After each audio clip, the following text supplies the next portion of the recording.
Hello everyone, welcome to our YouTube channel Paul Science Paradigm. Today I'm going to discuss a very important concept, power.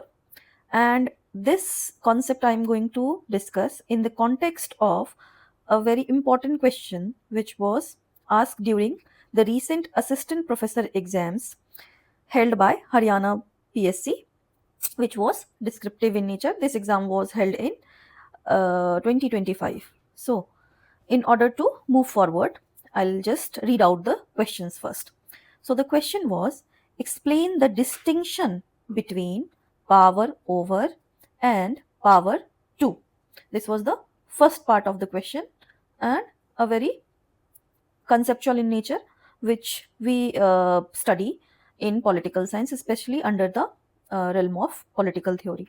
Now, the second part of the question, which needed a more detailed understanding of the concept. How do these concepts enhance our understanding of authority and empowerment in social and political context? Hindi में भी लिखा गया है शक्ति पर प्रभुत्व और कार्य करने की शक्ति। तो जब हम शक्ति के सिद्धांत को पढ़ते हैं तो उसको हम मुख्य रूप से इन दो हेडिंग्स के विदिन पढ़ते हैं और इस सवाल में हमको इस कॉन्सेप्ट को, इस अवधारणा के प्रैक्टिकल इम्प्लीकेशंस के साथ जोड़ने, that is I would like to say that this is a very analytical question and it expects you to have a clear and in-depth understanding of power. So let us move forward.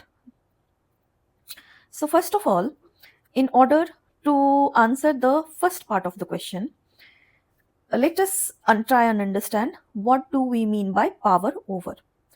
When we are saying power over, जिसका कि Hindi translation है शक्ति पर प्रभुत्व, हालांकि बहुत सटीक हिंदी नहीं है, लेकिन फिर भी हम समझने की कोशिश करते हैं. तो when we are saying power over जो है वो शक्ति के ट्रेडिशनल, जो पारंपरिक रूप से शक्ति को समझा गया है, that was a zero sum view also. Here power was seen as a domination. This also included the coercive element, or in international relations, when Joseph Nye divides the views of power as hard and soft, so power over comes as the hard aspect of power, which is tangible, जिसको कि मापा जा सकता है. Then we can also include the idea of Althusser, where he was using in order to explain the ideas of state, the nature of state, he uses the concept of repressive state apparatus and ideological state apparatus. तो इसके जरिए भी हम समझ सकते हैं कि आखिर पावर ओवर क्या है. तो पावर ओवर जो शक्ति को पारंपरिक दृष्टिकोण से शक्ति को जैसा समझा जाता था, वो पावर ओवर के तहत आता है. ठीक है, यहाँ इस व्यू में क्या शक्ति कैसा होता है, it is seen as a top down approach, where कि जहाँ पे किसी ऊपर शीर्ष में बैठे हुए कुछ एक व्यक्ति या समाज के कुछ एक वर्ग या राज्य के संदर्भ में अगर हम ले तो ऊपर बैठे हुए लोगों के पास शक्ति है, या अगर हम राज्य के संदर्भ में लेंगे तो किसी एक जिसके पास शक्ति है वो ऊपर है, और वो जिसके हाथों में शक्ति है, there is a wielder of power, और उस शक्ति का प्रयोग किसी के ऊपर किया जा रहा है, हु इज डाउन. तो इस तरीके से हम देखते हैं कि पावर ओवर जो कॉन्सेप्ट है शक्ति का, वहां शक्ति is seen as a top down approach. Okay, now some of the very very very important thinkers and their definitions, जो अगर हम पावर पढ़ते हैं तो एक डेफिनेशन जिसको कि हमको पढ़ना होता है, बिल्कुल याद करना होता है, दैट इज रॉबर्ट ढाल का जो डेफिनेशन है. What is power? Power is the capacity और ability of A to influence B in such a way कि बी से वो ए ऐसा कुछ करवाता है जो बी अदरवाइज नहीं करना चाहता है. सिमिलरली मैक्स वेबर का जो डेफिनेशन है पावर का, it is monopoly over the use of violence. ये स्टेट के कॉन्टेक्स्ट में कह रहे हैं. तो मैक्स वेबर और रॉबर्ट ढाल की जो शक्ति की परिभाषा है वो किसके तहत आता है? पावर ओवर के तहत आता है. ठीक है, तो जब आप पहले भाग, जो सवाल का जो पहला भाग है, explain the distinction between power over and power to, इसको जब हम समझाएंगे तो इन चीजों को हम इंक्लूड कर सकते हैं. ठीक है, then next moving forward, power to. Power to जो है ये एक ज़्यादा ब्रॉडर व्यू है। जैसे हम पॉलिटिक्स को समझने के लिए traditional view and contemporary view लेते हैं, उसी तरीके से अगर हम कह सकते हैं कि पावर टू जो है वो एक ज़्यादा समसामयिक या ज़्यादा ब्रॉडर व्यू लेता है शक्ति का। ठीक है, this is a more contemporary view. So here जबकि पावर ओवर जो है वो हम देख रहे थे कि it was a zero sum view, वहीं पे जो पावर टू है, पावर टू यहाँ पे शक्ति कुछ कार्य करने के लिए, जो पॉजिटिव लिबर्टी की कुछ सकारात्मक चीजों के लिए, तो यहाँ पे शक्ति जो है वो पॉजिटिव सम के रूप में देखा जा रहा है। दैट मीन्स कि अगर किसी के पास शक्ति है तो इसका मतलब ये नहीं है कि दूसरे किसी का घट गया। तो यहाँ पे पावर एक क्रिएटिव फोर्स के रूप में देखा जा रहा है। तो यहाँ पे जो एस्पेक्ट या नेचर ऑफ पावर किस किस फीचर से डिफाइन हो सकता है कि यहाँ पे पावर क्रिएटिव है, जैसे एमपी फोलेट कह रही थी। यहाँ पे पावर इंपावरिंग है, यहाँ शक्ति का प्रयोग लोगों के उत्थान के लिए हो रहा है, फेमिनिस्ट जैसा कहती हैं। देन यहाँ पे हम देख सकते हैं कि जोसेफ नाई जो है सॉफ्ट पावर का जो एलिमेंट बता रहे थे वो आ जाएगा पावर टू के अंदर। शक्ति यहाँ पे ज्यादातर जो है इनटेंजिबल है, मतलब जो हमको दिखता कम है, जो दिखता नहीं है, जिसको हम तौल नहीं सकते, हम माप नहीं सकते, वो महसूस किया जा सकता है।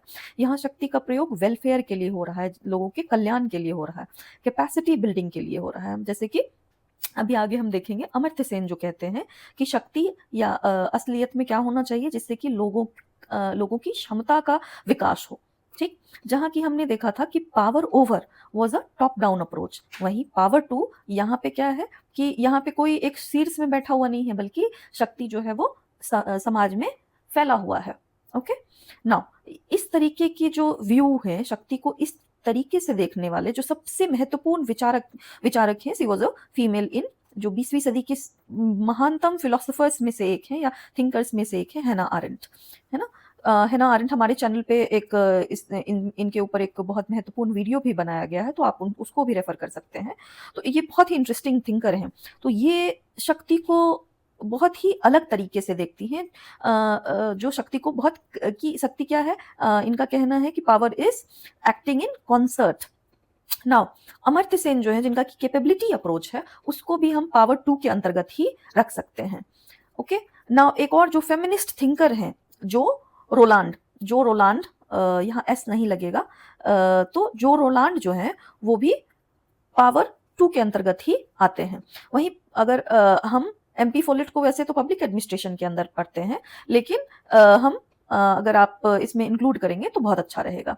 ओके, तो फर्स्ट पार्ट आई थिंक इस तरीके से हम क्वेश्चन को डील कर सकते हैं।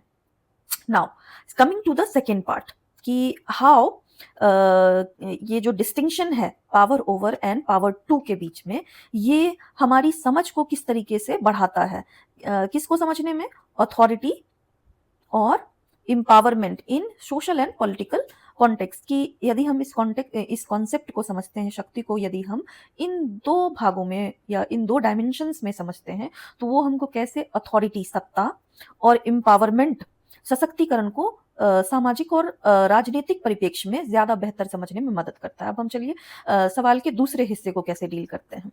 देखिए यहाँ पे हम मैक्स वेबर के मैक्स वेबर का जो अंडरस्टैंडिंग है उसको हम अप्लाई करते हैं। मैक्स वेबर क्या कहते हैं, अथॉरिटी इज लेजिटिमेट पावर। इसको हम कह सकते हैं कि अथॉरिटी सत्ता तभी है जब कि शक्ति के साथ साथ वैधता भी है। ओके, सो पावर यहाँ पे अगर कोई स्टेट अगर अथॉरिटी बनना चाहता है तो उसके पास ना केवल पावर टू, ना केवल पावर ओवर कोअर्सिव पावर होना चाहिए, बल्कि उसके पास लेजिटिमेसी भी होना चाहिए। और देखिए मैंने लिखा है इन मॉडर्न टाइम्स, आधुनिक समय में, specially in democratic setups, legitimacy can't be derived by force. तो आज के समय में अथॉरिटी केवल और केवल बलपूर्वक स्थापित नहीं किया जा सकता है, बल्कि अथॉरिटी के लिए खासतौर पे लोकतांत्रिक देशों में, लोकतांत्रिक सरकारों में, सरकार को क्या चाहिए, यदि उनको अपनी सत्ता में वैधता को बनाए रखना है, तो इसके लिए निरंतर ही उस सरकार को, उस सिस्टम को अपनी जनता के एम्पावरमेंट, दैट मीन्स जनता के सशक्तिकरण की ओर काम करना होगा। ठीक है।